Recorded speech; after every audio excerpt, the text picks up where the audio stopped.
The 93-94 team was once more highly ranked on paper, but on the ice, success was hard to come by. The Tigers relied heavily on goaltender Sonny McNaughton, and he rewarded the club by keeping them in games all season long. But the team finished 5th in the East with just a .500 record and lost in the playoffs to Swift Current for a 3rd straight year. However, McNaughton's efforts did not go unnoticed as he was named League MVP. Kind of a short, dumpy little guy, and I'm not saying that to belittle Sonny McNaughton because he was so quick, Winnipeg native, and he was just incredible. The ability he had, the athletic ability he had between the pipes. He played in an era where, of course, they preferred the bigger goaltenders, but Sonny was the best, not only here in the Western Hockey League, but the Canadian Hockey League as well, and deserved all the plaudits that was heaped upon him as he gave his team, no doubt, a chance to win each and every night. He was fantastic. You need a goalie like that. I mean, especially when we had 11 rookies on our team, and you know, it's when you make a mistake and then he bails you out, you don't feel so bad as when you make a mistake and they score, and then you make another mistake and they score. Like, he'd bail you out a number of times, and then next thing you know, okay, I'm learning from my mistakes. I'm going to be better, Sonny. And next thing you know, he doesn't have quite as many chances going against him. So, I mean, the confidence he gave us as players to go out and to try things and to learn from our mistakes, it was awesome. The next 2 seasons marked a changing of the guard of sorts. Stacey Roos played his final season while long-serving Tigers Mark Polak and Henry Kuster began to make their mark. Sonny McNaughton moved on, but the goaltending didn't suffer as Paxton Schaefer came on to win top goaltender honors at the end of the 94-95 campaign. Paxton Schaefer, I think a lot of people try to compare with Sonny McNaughton, but Paxton was a little bit of a different goaltender, just as much talent, and he too was one of the top goaltenders in the Western Hockey League when he played here for the Tigers. Maybe didn't have the support that he needed in front of him at the time, but Paxton saw a lot of rubber here with the Tigers, and being a local boy, we always hoped for him and pulled for him and everything else, and just did a tremendous job. Just like Sonny, he bailed us out an awful lot. There was a lot of pressure on him being in front of a hometown crowd, and and he handled it well. He handled pressure very, very well, and did a great job on the ice for us. Paxton was a fiery guy. But if there was one player that really got the fans into a game, it was Rocky Thompson. An outstanding natural athlete, not only was Rocky a regular in the WHL by age 16, he was also a scratch golfer and Golden Gloves boxer, and it showed.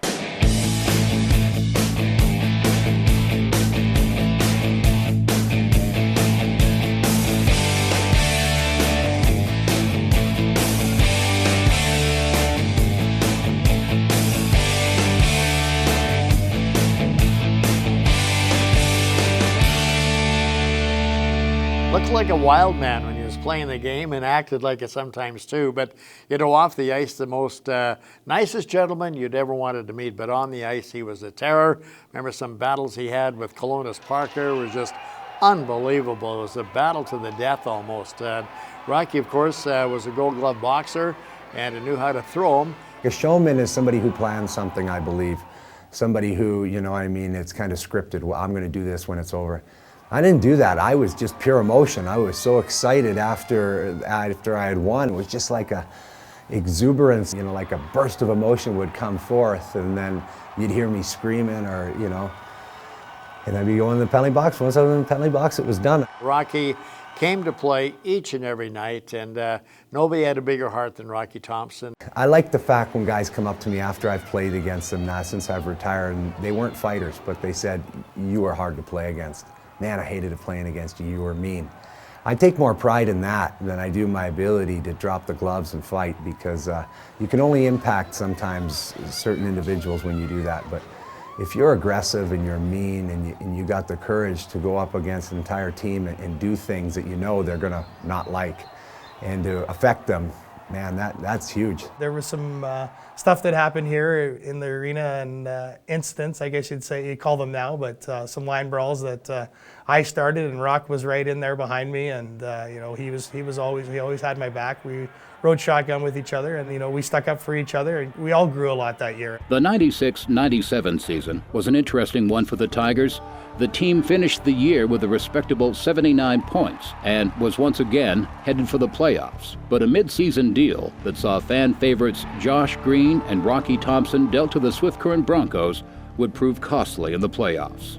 In the first round, the Broncos swept the Tigers in 4 games. An incredible stretch of competitive hockey was about to come to an end for the club. The team needed to be rebuilt with talent from the ground up. There were still, however, many players that the fans came out to watch play. Shimmer was awesome. He was great. He was small, skinny, little 16-year-old kid when he got here, at braces and everything. And but again, competitive like crazy, like so competitive. And courageous, you know what I mean? And they ended up making him the captain of this hockey team because he had guts, he had drive, you know what I mean? He had competitiveness that not many people could match. I was the captain there for a while. That was a sure accomplishment to be a captain of a team and just kind of get that responsibility. And I think that kind of carried me forward into pro hockey and let me be a better leader here. So it was just that's the biggest thing. I think just the whole thing. I think you become a better person when you be a junior hockey player. You learn to respect people, learn to respect others, and just it's a great way to develop not just hockey skills, but life skills. Sometimes he skated so fast that his hands couldn't keep up with him. And, he'd get into good position to shoot a puck, and the puck wasn't there because his wheels had been going so fast that he left the puck behind. As a Medicine Hat Tiger, a heart and soul guy. The 97-98 season saw the Tigers miss the playoffs for only the 4th time in franchise history. In 98-99, the team missed the playoffs in consecutive years for the first time. The rebuilding had officially begun. Jason Chimera was dealt to Brandon as the team's brass continued to look for ways to restock the roster with talent for the future. Things started to look up during the team's 30th anniversary season. A wealth of exciting young players were beginning to make their way onto the team's score sheet. And even though the Tigers didn't make the playoffs, it was clear change was on the way.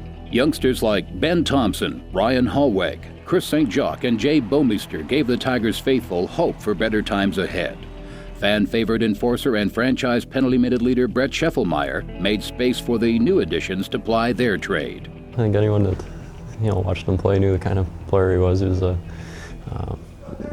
pretty quiet guy off the ice, but when he was on the ice, he was pretty intense, and was a guy that wasn't afraid to stick up for anybody and do the things that don't always get the credit for. Brett Scheffelmeyer, there was an individual that came to play each and every game, and he got into I don't know how many scraps, usually 1 or 2 a game anyway, because that was his job. He realized his job. He knew that he had to be a scrapper, he had to be a bit of an enforcer, and he was, but he could also play the game. He could skate not all that badly. He could get from one point to the other very, very quickly, and he had the big reach and the big long legs that made him a hockey player. And I know talking with some of the opposition that he played against, they hated fighting against the guy because he had a small head. And they said he was hard to hit when they got into a fight. So, but Brett Scheffelmeyer, as good as he was on the ice, he was an even better human being, and what a great Tiger. The following year, the Tigers continued to make gains. Chris St. Jacques and Ben Thompson battled for the team's scoring lead, while Joffrey Lupul potted 30 goals for the club. A young Jay Bomeister continued to draw interest from NHL scouts. Jay Bomeister, in my mind, was probably one of the best skaters that ever stepped on the ice here in the Western Hockey League. He was fluid, great mobility from side to side, and kind of the Paul Coffey of the Western Hockey League when he played here. Jay, in my mind, was more of a playmaker. He could dish off a puck better than most people that I've ever seen here wearing the orange and black, and I just thought he had a great vision for the ice and was a great team guy and just an all-around fantastic player. And it was certainly an honor to watch him perform for the orange and black over those years.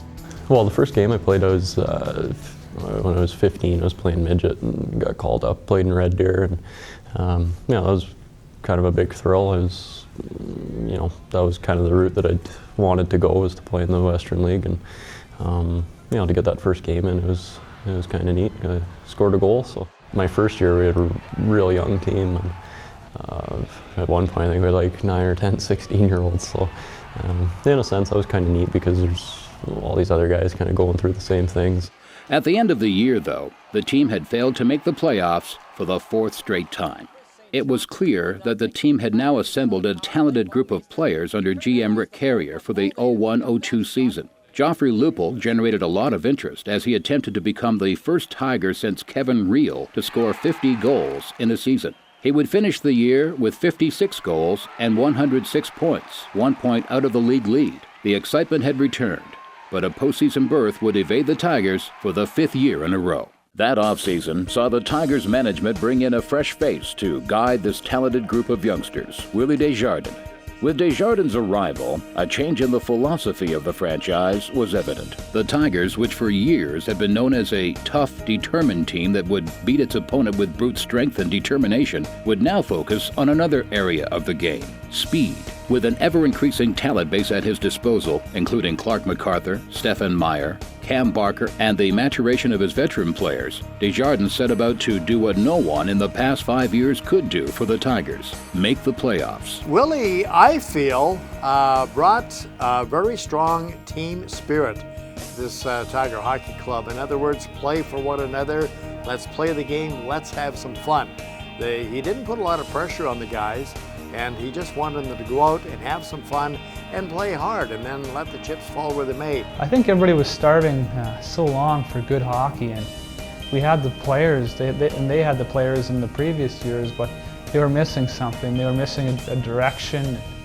I think when Willie came in, he laid everything out on the table before the season even started. He gave us systems, he gave us expectations, and he also gave his players confidence. And I think that was the big turnaround. You know, he really gets the most out of his guys, and I think that's what happened there. Willie is an outstanding motivator, and in my estimations, probably the best coach the Tigers ever had. Not to belittle any of the other coaches that have come through here, because there have been some great ones. But Willie has that feeling with the players that they will go to war for him each and every night. With Captain Ben Thompson at the helm, the Tigers did make the playoffs. The city went wild. We said 3 out of 5 will keep the drive alive. So when we went into our last 15 games, we felt we had to win 3 out of 5 in each of the segments to make the playoffs. Probably the game that I think changed a lot was Swift Current came in. We were 0-5 against Swift Current that year. I think we had lost all our overtime games. I think we were 0-7 in the playoffs or in overtime games that year as well. And they came in, we tied it up late, and Benny Thompson scored the winner in overtime. What a wonderful success story. He'd played here and battled here for 4 years or more, and you know, the Tigers hadn't enjoyed any playoff runs, and then in his final year, finally they were able to dent the armor and get into the playoffs. Couldn't have happened to a better heart and soul guy than Ben Thompson. As small as he was a little pepper pot for this Tiger Hockey Club, scored some big goals, and outstanding later he was the team captain, and the rest of the team kind of followed suit. Willie was very smart in what he did. He made Ben Thompson the captain because he saw a certain quality in Ben Thompson, and the rest of the team followed. And you know, what an exciting time for the Tigers to finally get into the playoffs. And the fans went crazy, the fans went wild, and it was all Ben Thompson. Remember him setting the record for most games played. He had an appendix attack, and we just got him back in, and he ended up breaking it by 1. But Ben was he was a good leader, really set a good example for lots of guys. Like one of our first really great team players that really set the family attitude inside the team. It was an exciting group. They skated and they worked so very, very hard, and they scored goals, and people like goals. And I think that was the key element in the rejuvenation of this Tiger Hockey Club. Energized by the support of an entire city, the Tigers entered the postseason for the first time in 6 seasons and promptly swept the favored Swift Current Broncos in 4 straight games. Joffrey Lupul was so talented. I remember him scoring a goal out in Prince George. I just couldn't believe it went in. It was just shot it from right from below the hash marks on the wall. And he was instrumental the first year in the playoffs. He went into Swift Current and he carried us in Swift Current. And you know, everybody said that he maybe didn't care about the team that much. And here he could have been down in Anaheim, and he battled hard for us that first series and won it. And I've always really respected him for that, and he really was instrumental in getting that team to where it got to his last year. Joffrey Lupul, believe it or not, he wasn't even drafted. He was kind of a walk-on, and I don't know how the Western Hockey League missed him, but and I think mainly because he was kind of a late developer. From what I understand, he grew late, but what a player he turned out to be. And Joffrey was a bit of a streak goal scorer, but when he was on a roll, he was a great goal scorer. He had the touch around the net and a great set of wheels. He could really skate well. The Tigers then met up against the powerhouse Red Deer Rebels. The series went to a 7th game, with the Tigers winning a Game 6 double overtime epic on home ice. Here come the Tigers now. Joffrey Lupul's down the left side. Lupul's hit over the blue line to the side of the net. They score! Chad Bassett from Joffrey Lupul. We're going to Game 7 in Red Deer. Ultimately, though, the Rebels prevailed. You know, the fans got into it. There was 5 or 6 busloads going up to Red Deer for the games up there, and there wasn't anybody coming down here because nobody could get a seat in the building. It was just a wonderful time, and kind of brought back memories of the early 70s for me, and the enthusiasm shown by the city of Medicine Hat for Tiger hockey again, and it was a very memorable time. There was something special about those 2 rounds we played that year, and you know, I got a job that summer, and all I thought about was going to the Memorial Cup, and I just knew we had the team the following year to do it. And I told Shane Doan, I said, we're going to the Memorial Cup next year, and he says, well, you know, it's a pretty bold statement, and I just said, no, I really believe that. And he said, well, you know, if you guys make it there, I'll come and watch.